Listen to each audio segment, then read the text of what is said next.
Hello, welcome back to the channel and welcome back to another edition of Superhero Wednesday, the day of the week we like to tell you about Lego, Funko Pops, nerdy shit. If you're a nerd, then you're cool as fuck. You can see them people that go around and got all got the babes and played the sports. Losers. We were spending our time in bed hiding away from monsters, reading about Batman, fighting, being like, this is fantastic. Oh my god, now I'm reading Captain America. Super Mario, yay! We're the cool kids now, alright? We're the fucking cool kids. We all love this beautiful, nerdy, weird, wonderful, amazing, epic world of anything nerdy. From fucking Optimus Prime to Luffy to Kakarot to Pikachu to Super Mario, all the way to fucking Harry Potter. I'm not a Harry Potter fan, but it's a fandom. It's nerdy, fucking awesome. But yes, we're here to explore more specifically one person and one character in particular who is kind of my center point of all things nerdy, and that is Spider-Man. And I've done videos before about my favorite Spider-Man, my favorite live actions, my favorite time, my favorite this, and we've even spoken about why Spider-Man is my favorite character of all time. But I'm actually just going to speak a little bit, hopefully for not too long, because I can get very rambly and whatnot, as to why for me personally anyway, please, if you disagree, let me know in the comments below. I think Spider-Man has always and will always be the greatest superhero of all time. Oh, get comfy, get relaxed. Now, in typical Visual Guyz fashion and Dan fashion, I'm not coming with research and notes and facts and all this. I'm speaking from the heart. Because I can sit here and say about how I think Spider-Man is the greatest superhero of all time. But if you want to cut me and say, no, it's Batman because of reasons A, B, C, and whatever, or it could be anybody from, it could be, if you want to make it Goku, if you want to make it Optimus Prime, Wolverine, Mario, it doesn't matter.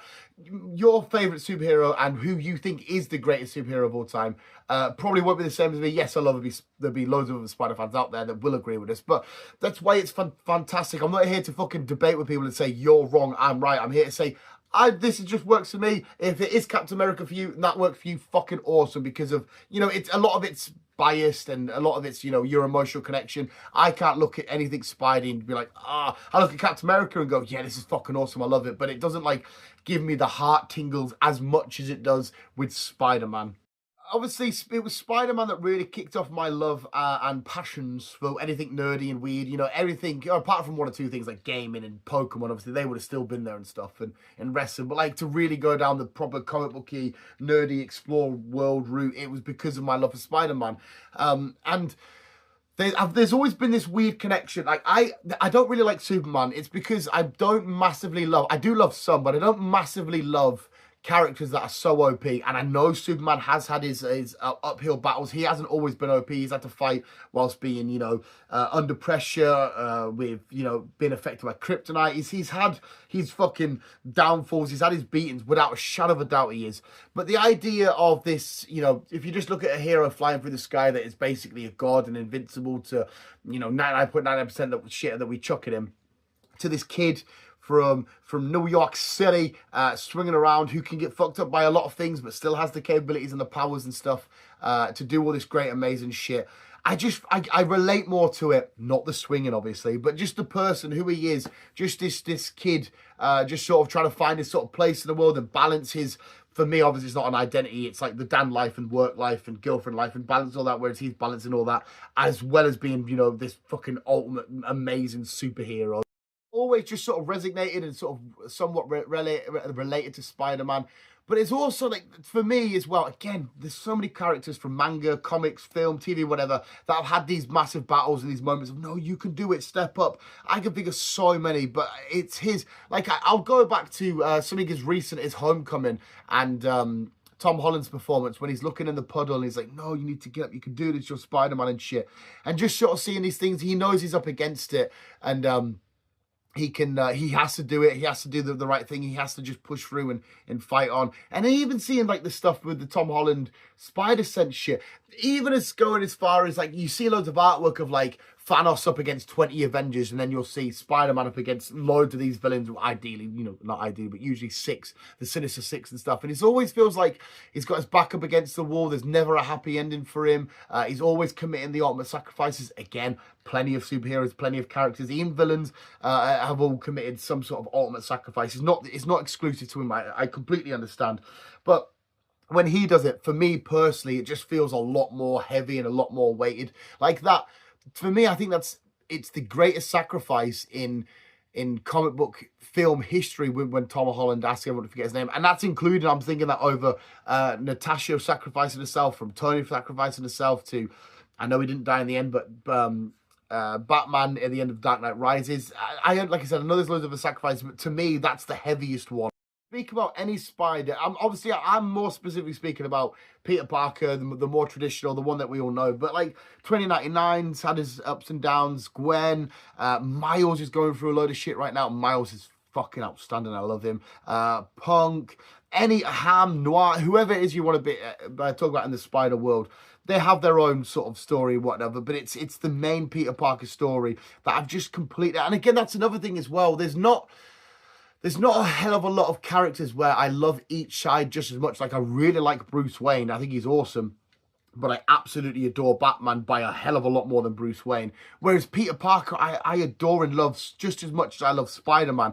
To two sides of the same coin and stuff like that. What the fuck? I am just as invested and in love with the story of Peter Parker and his daily battles, of what he's going to go through and all this kind of stuff, as well as I am with Spider-Man. You know, like Tony Stark, cool, I love him, amazing. When he's in the Iron Man suit, love it so much, even friggin' more, and you know what he's got to do and all that kind of shit. And I just think, because again, he's in the big three. For me, I think the biggest superheroes of all time go Superman, Spider-Man, and Batman. Or is it maybe Batman?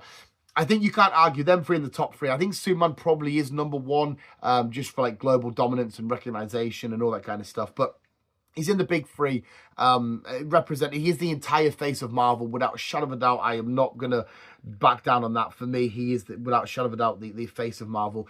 And I just see any story that I see him in, superior Spider-Man, you know, having to go through all that trauma and chaos and just minging us. Seeing the sacrifice he was doing in AVX a few years back in that.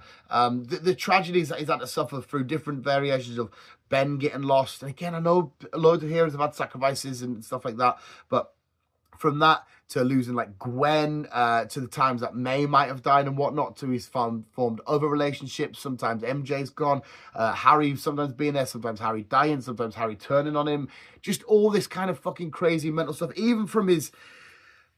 I always love, and again, Clark Kent does have a little bit, I always love how he's willing to take all this abuse from, whether he's working at the Daily Bugle and, oh, where you at? Why are you late? I need this. Do this now. Oh, you don't understand this. To being at school, oh, why are you not here? You need to listen. Why are you skiving?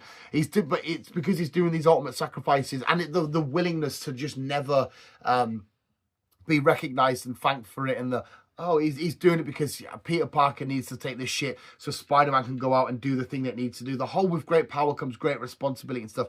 Everything just resonates with it. And like I said, I can't see there being a hero ever again to hit me as hard as Spider-Man will, and a Spider story and stuff. And like I said, there's... Viggo Mortensen's Aragorn will always be one of my favourite heroes. Jaden from Yu-Gi-Oh! Yu-Gi-Oh! GX, more specifically, will always be one of the greatest, for me, heroes ever. His attitude to stuff and all that kind of shit. But the ups and downs, the times where Peter Parker's given up and Spider-Man's given up, and you think, no, come on. And then he rekindles it and comes back. It's just... There's something about Spider-Man that will always be, for me, just this massive lineup of heroes, and he will always be on a pillar above them all. No matter what they do or who they fight or what they sacrifice, he will still just be above them. And I just absolutely adore the little fucker so much. As well, it helps that he has quite a lot of limitations. And do you know what else stands as massive credit to him? Like, if you calculate his powers and how strong he is and what damage he could really do with his punches and shit, even when he's up against some of the most villainousy of villains, he still quite often holds back, because he knows that the purpose isn't to kill them, isn't to... Yes, there are sometimes Peter has to learn moments where he has to be swayed away, or he has to be given some advice, but he holds back quite often because he's there not just to hurt people and be a cunt. He's there just to defuse and try and have them be happy. Because how easy would it be to be Spider-Man traditionally and just break the law a little bit and try and maybe get yourself financially, maybe go steal some money from some crime lords or whatever, and then crack on with your life and whatnot. But he goes, no, that's not the wrong thing to do. I've got these powers not to do that. If I ever need to get rich, it's because of working hard and studying and doing this kind of shit. And I just think it's a testament to his character and who he is and how he can inspire and do the right thing and all this kind of shit. I just think he's the greatest thing, one of the greatest things to ever be created, Spider-Man and Peter Parker. I think when Stan Lee and Steve Ditko and everybody were coming up with this concept, I don't think they could ever imagine to how influential and outstanding and amazing and a global impact Spider-Man is, and forever for me personally will always be.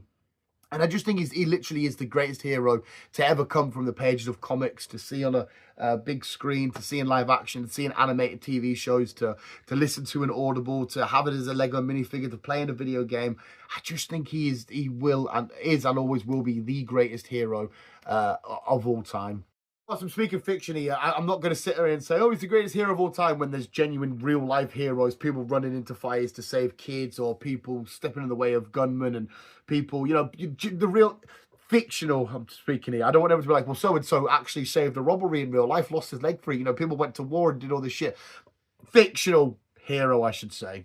Yeah, sorry, this video might be a little bit weird. It might be a little bit, I just kind of had it on my notes for a while, and I thought, yeah, I just want to get that thought out there, but as well that I want the conversation. Ideally, I would love to. I want to know if Captain Jack Sparrow is my favorite hero of all time. He's done some extremely heroic deeds, and that of course he has. If that is your favorite, I want to know why. If it's Ash Ketchum, if it's fucking Nigel fucking Thornberry, I don't care who it is. I just want to know why for you they're the greatest hero of all time. Because like I said, there's an argument for loads: Flash, Green Lantern, Wonder Woman, Captain America, Iron Man, Black Widow, so freaking Spyro the Dragon, Crash Bandicoot, Peach, Princess fucking Peach. There's so many you can choose from, and like I said, I want to hear all of them. I want to hear your reasons why.